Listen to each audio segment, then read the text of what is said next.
All right, guys. Welcome to another episode of Wounds to Wisdom TV. I'm your host, Roddy Smith. Um, so this is part two to I did time didn't do me. So where was I? I'm at Greensville, right? Building 9 is the building that they bring everybody in to process, right? So as soon as I get in, so I think at first we have to go upstairs, see the sergeant of the building. Then he basically, well, I don't know what he did with everybody else, but he pretty much asked me, like, I never forget Sergeant Tyler. And anybody that was on Greensville Building 6, no Sergeant Tyler, like, yeah, dude is really, really by the book. He's not going, yeah, he ain't gonna cut you no slack. You know what I'm saying? He literally by the book. Like whatever the IOP or the SOP is, like that's what he's going by, right? He gonna show no favoritism, no partiality, like right. So anyway, he asked me, he's like, Smith, all right, what cell you want to go in, man? You want to go in cell with a Muslim, or you want to go in cell with a white man? So I'm like, I guess I'll try the Muslim. You know what I'm saying? Because I figured he was black or whatever. So anyway, so that's when he was like, all right, you in cell 239. So boom. So they send me back downstairs. So now I got all my property. I go into so the way this building is set up, so you got 100 pod to the left, 200 pod to the right, on the second floor, 300 pod to the left, 400 pod to the right. Right, boom. So I'm going and build 200 pod. So I go in, I let the officer know that's in the control booth, like, hey, I'm in 239. You know, I think we had a card or something. I give it a card, Smith, whatever. So she opened the door, pop. She pops the door, boom.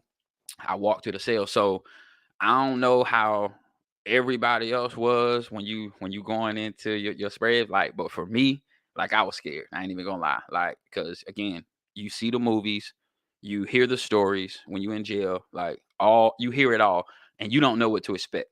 So we so anyway, I let her know I'm in 239.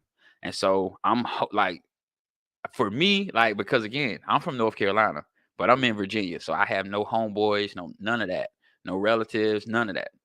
So the only people that I know is like the people that I kind of made friends with at the jail, and then the people I got cool with in receiving. So I'm hoping like that I see a familiar face, just so I can just say I know somebody, right? So boom, I'm walking and I see this dude named or Eric is his name or whatever. So I see him. So I'm like, yo, E. You know, I'm like happy that I see somebody, I see a familiar face. So but I noticed that he does not acknowledge me, right? So as I'm walking, I'm like, E, E. So I hear this old head, like he's mopping the floor. He's a power worker. He's mopping the floor. He's like, young blood, come here. So I walk over to him. I still got my property in my hand. I walk over to him. He's like, hey, you know what I'm saying? I don't know where you coming from, but the way we do it around here, man, you can't talk to people's people, right? And I have no clue what people's people means, right? So I'm like, all right, cool. So I just say it just like, all right, I agree. Boom. So I walk to the cell, I walk in my cell, and at this time, um, wait a minute. I said, my bad. Sergeant Tyler, that was in building 6.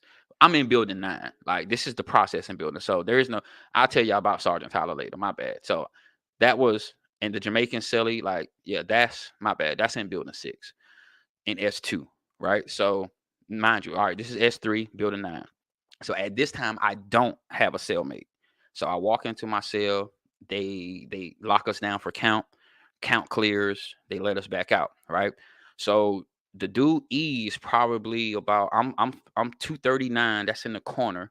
The dude E is probably like 234 or something. He's a couple doors down. So they pop the doors after count clear. I step out on the tier. I see him come back up on the tier, and he's leaning over the top tier again, over the rails, right, looking down. So I'm like, "Yo, E!" Throw my hands up, "Yo, E!" And somehow the old head that had hollered at me earlier, he's on the top tier, down by the shower, still mopping. Young blood, come here. So I go walk down to him. He's like, man, I told you, man, you can't be talking to people. I don't know who you used to know her as, but that ain't her no more. So I'm like, dang, why is this man referring to this dude as a her? Yeah, I don't get it. Still green. Um, so I just at this point, the way he's adamant about it, I'm like, yeah, let me let this go. Um, but it's kind of starting to make sense. Like her, whatever. I don't like. I knew him as a few weeks ago on when we was walking the yard at Powhatan, right? So he's calling him a her now. So I'm like, what's this about? So anyway, we go to Chow. We on standby for Chow. When we go to Chow, this all right, so boom. This is something that I learned at the jail. When you hit the spread and your first day going into the chow hall, yo, it's not gonna be good for you to be looking around scared, looking for someone that you know to sit down.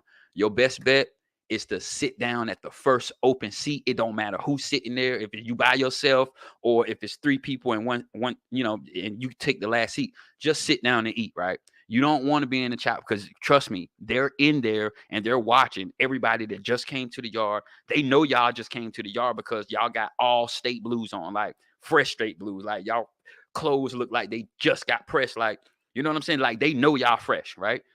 So, and they looking for the dudes that look scared, right? Mind you, I'm scared, but I ain't about to let nobody know. Plus, I really can't fight, but it ain't even about that because guess what? Being tough in prison don't work. It doesn't because there's always somebody tougher than you. And if you get in jump, it don't matter how tough you are, right? So boom. So I remember these things. So I sit down, first table I'm at, blah, blah, blah. So child's over, right? I make it so we go back to the dorm, I mean to the building. And I think we on standby for rec. This is like, yeah, this is like the middle rec. So you got like a morning rec, and then you got like a middle rec, and then like like afternoon rec, and then you got like an evening rec. But I think they only did that like in the summertime. Wintertime, because it gets dark early, nobody's on the yard. So and mind you, this is winter. This is November. So we only got two outside rec periods, the morning and the afternoon, right? So boom. So mind you now, so I remember what dudes told me at the jail. When you get on the yard, first thing you do is when they pop the gates and you go through, just walk straight, follow the crowd, right? You know what I'm saying? So that's what I do. Boom. So I walk around the softball field. It's like a big track, right? So I walk around. So by the time I come back, I see that dude E. He's with his celly. What he's yo, E is on his knees serving some cat, right? And his celly, which is this dude named Bubba / Bubbalicious. Weird. It's so weird. Like he's a lifer. Like he never coming home. So he's basically like his pimp now. So he's pimping this man on the yard, right? So that's when it start clicking. Oh, that's a her now. Oh, I get it. Boom. So a few weeks later, I get the backstory on what happened to E. And mind you, he can't tell me, but somehow I figure it out. Like, you asking around, you figure it out. So apparently when he left, mind you, he left receiving 2 weeks before I did and hit Greensville, right? So when he got there, he did what they tell everybody not to do. Don't gamble. Mind you, you just coming from receiving, even if you have money in your books, like you ain't got enough property to be gambling, like commissary to be gambling. So anyway, he ran up a tab and couldn't pay. So this is one of the schemes that happens in prison all the time. Like you get on a table, you get the gambling, you can't pay your debt. Whoever that you owe probably gonna buck on you like, yo, I need my money, whoop whoop, whatever. Somebody gonna come to your rescue. That's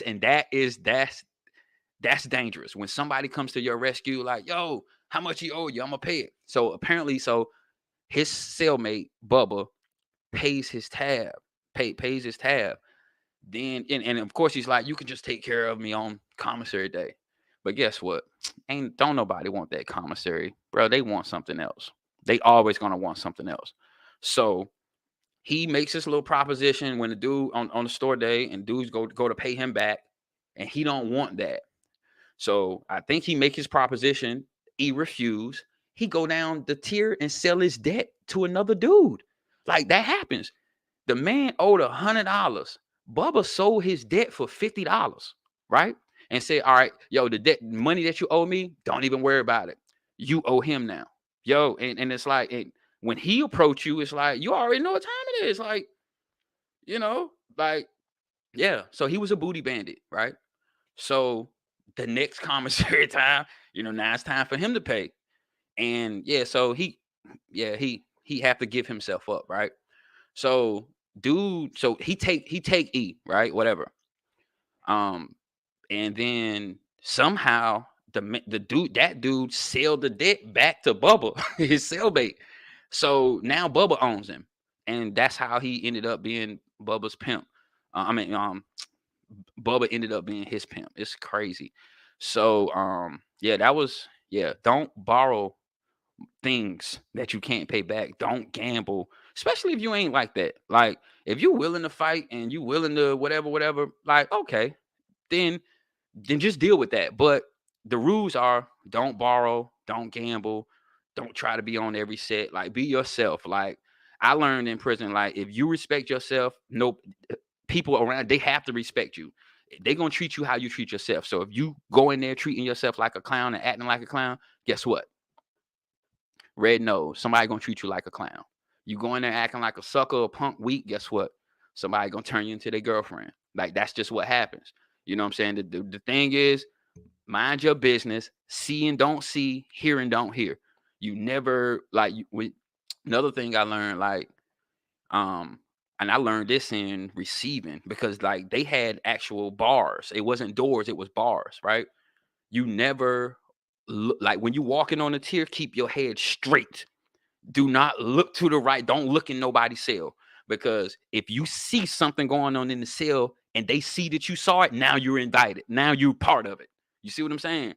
So keep like when you like the thing to do is when you walk past somebody's cell or you trying to get somebody attention, you stand to the side, turn away, wave your hand, and let them acknowledge you first. So they can tell you, all right, you can come in, ain't nothing going on, or you'll stay there until whatever. Right. So those are just little rules that you have to learn, you know what I'm saying, if you want to survive and make it out alive, right? Um, so yeah, that was pretty much that situation. Um, so all right, mind you, so I'm in building 9 for I want to say about maybe a week or so, a few days, right? Then I get shipped to S2. Those are the buildings 4, 5, and 6, right? So I'm in building 6. Now I'm in the same cell that I was in building 9, 239. This is when Sergeant dang, what's his name? I forget his name anyway.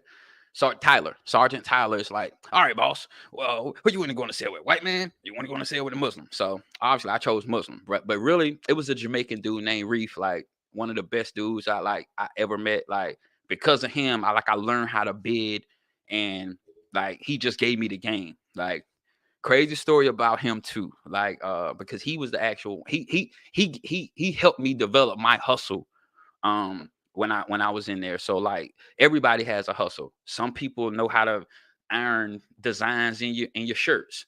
Some people they cut hair, some people draw, some people tattoo.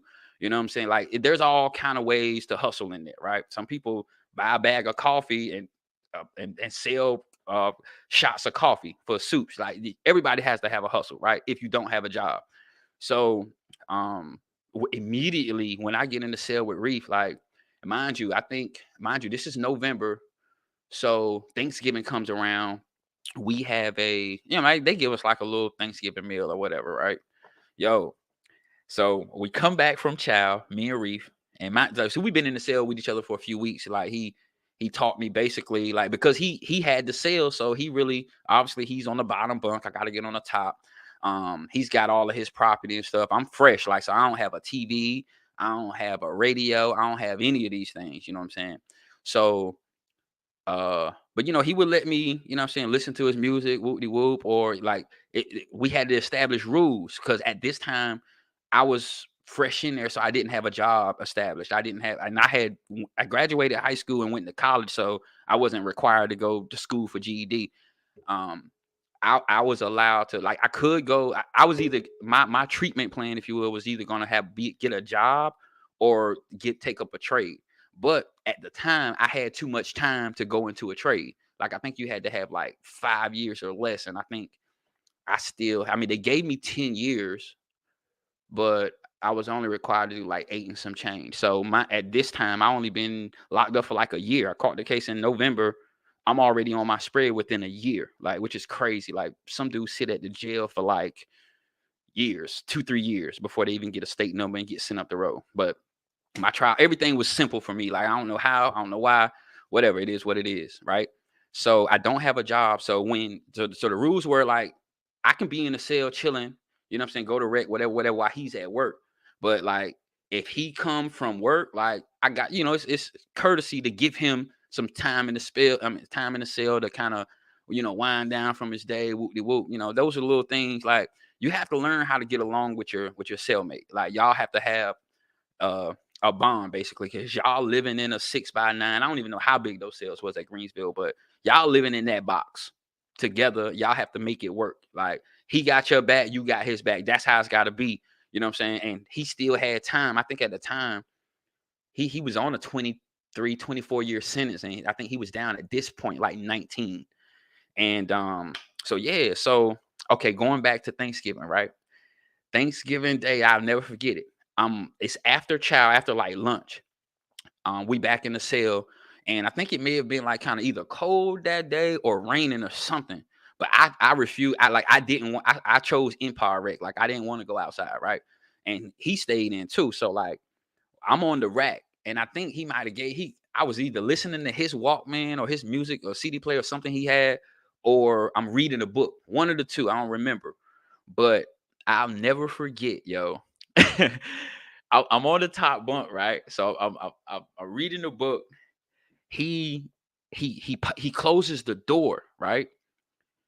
And what he waves, like, the door was open, so he waves for the officer to close the door. Like, sometimes you can hit the button, but sometimes it might not work. Sometimes it depends. Sometimes the buttons work, sometimes they don't. So anyway, he's waving to the CO to close the door. So, yo, when he hit that door close, I look over at him. He turns around at me like with with the craziest look on his face. He's like, "Shh, I'm about to make some wine." Yo, the way he said, I literally thought this man was about to stab me. Like, my heart racing. I thought he was going to stab me. So he's like, "I'm about to make some wine. Come down and hold me down." So so I get down, I hop on, I'm happy. I'm happy, number one, that I'm not about to get stabbed, number one. Uh, but I'm also happy that, yo, I'm about to learn this thing, because there was this dude at the jail named Skip. Skip got life plus 3. I ain't even want to tell you what he did. Anyway, he got life plus 3, but he was the one, he put it in my head. The first thing he was doing when he got to his spread, wherever he was going to make some buck. Like, and he gave me the game, because it's all science. Like, he gave me the game on how to do it, and I remembered it. So when I'm watching Reef, like, do the thing, I'm like, yo, he's doing it how he's doing it, right? Uh so anyway, he processed. So he doesn't he at this point, he's doing it with like oranges, soda, and candy. Like, that's the base of what we do. The fruit is your engine. Like, that's what you're gonna use to ferment. The sugar is gonna, with the fermentation, is gonna eat up the sugar you put on it and turn it into alcohol, right? So that's how alcohol is made. So, boom. So I'm watching the process, right? So, and this was the day, like, he brought it up. So this is what they call it. I'm about to bring it up, right? So we got like rubber gloves that we use to. This is how we bag it up. Now they sell us cups, like 16-ounce tumblers. You can get one of those tumblers, um full of wine or full of buck, for like a pack of cigarettes, 2 packs of blacks, because we could smoke on the yard at this time. So so boom, like, he bring up like 2 gallons. So I help him, I'm burning incense, to make sure if the police come down the tier, they don't smell the alcohol. And then we had this thing where we used to do a draft, like, we would, like, because again, our cell was like right next to the vent, because we were in a cell that didn't have, like, we didn't have AC. So they had fans and exhaust, and the building's gonna be cold in the winter. Walls gonna be sweating, and it's gonna be hot in the summer. Like, that's just what it is. Like, you'll learn to get used to being hot and being cold. That's just what it is, right? So boom. So he brings it up, and I help him, get it to the yard, or distribute it, if you will. So, and then he gave me a couple cups. I got drunk. So then he was like, he basically told me like, hey, if you want to survive in here and you don't have people sending you money, and you don't have a job yet, yo, this is learn how to do this. I'm gonna show you how. So he gave me the game, told me how to sneak oranges out of the out of the chow hall. And then obviously you're gonna go to commissary and buy your soda. You're gonna buy your candy. That's your sugar, right? So he gave me the game on all of that. So yeah, that's pretty much how I did my bid. I got so good at it that like I started making the best hooch on the yard. Like they knew S2. If you was on S2 from 2006 to 2009, yo, nobody made hooch better than me. Like I don't care. Like you can ask the lifers like Popeye, Van, Baba. Like these are all lifers. You know what I'm saying? That held me, like I had high regards with them, like because I made the best hooch and you wasn't gonna get sick. You wasn't like I streamed mine off so there was no pulp in it. Like I just made good quality stuff. And like yeah, I had it to the point where you couldn't sell your hooch on the yard until mine was gone.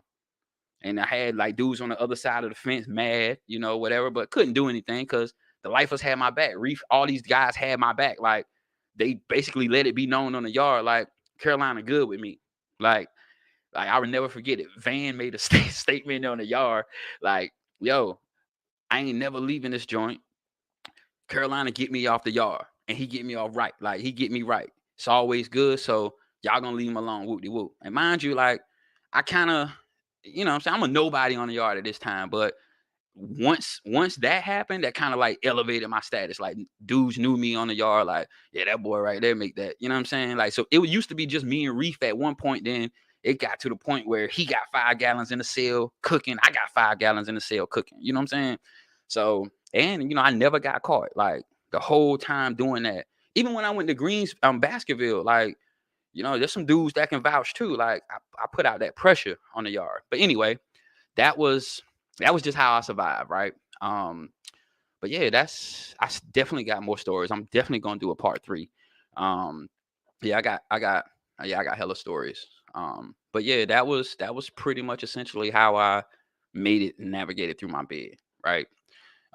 So again, I got more to talk about. If you like this video, please like it, subscribe to it, and share it with people. Like I got mad stories I want to share with y'all. So that's it for the day. I'll be back with another video soon. So until then, peace.